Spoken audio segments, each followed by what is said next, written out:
Real story. ఒక పేద పిల్లవాడు చదువులను పూర్తి చేసుకోవడానికి చిన్న చిన్న వస్తువులు అమ్ముకుంటూ తిరిగేవాడు.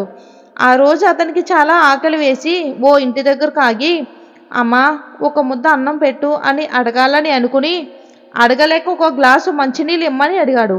అబ్బాయి చాలా ఆకలితో ఉన్నాడని అర్థం చేసుకుని ఆ యువతి ఒక పెద్ద గ్లాసుతో పాలు ఇచ్చింది.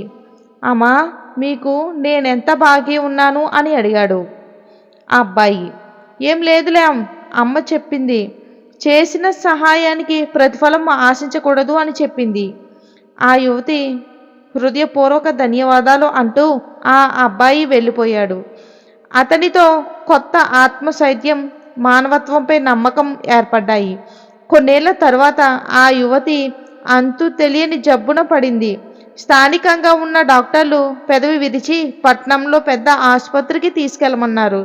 అక్కడి డాక్టర్లు ఆ పెద్ద వింత వ్యాధి నయం చేయటానికి డాక్టర్ హోవార్డ్ కిల్లీని పిలిపించాడు.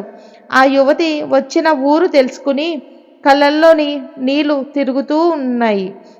ఆవిడకు వైద్యం చేయటానికి పూనుకున్నాడు. మొదటి చూపుతోనే అన్నాడు, గ్లాసు పాలతో ఆకలి తీర్చిన అమ్మ అని తెలుసుకుని సంపూర్ణ ఆరోగ్యం సమకూరే వరకు శ్రద్ధగా వైద్యం చేశాడు డాక్టర్ కెల్లీ. ఆమె హాస్పిటల్ బిల్లును తీసుకుని అంచున ఏదో రాసి బిల్లును ఆమెకు పంపాడు. ఆమె బిల్లు చూసి ఎంతైందో అని చాలా భయపడి ధైర్యం కూడగట్టుకుని బిల్లు విప్పి చూసింది.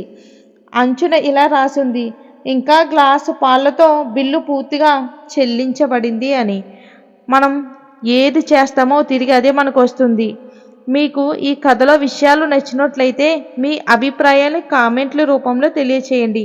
ఈ వీడియోని లైక్ చేయండి, షేర్ చేయండి, సబ్స్క్రైబ్ చేయండి. Thanks for watching.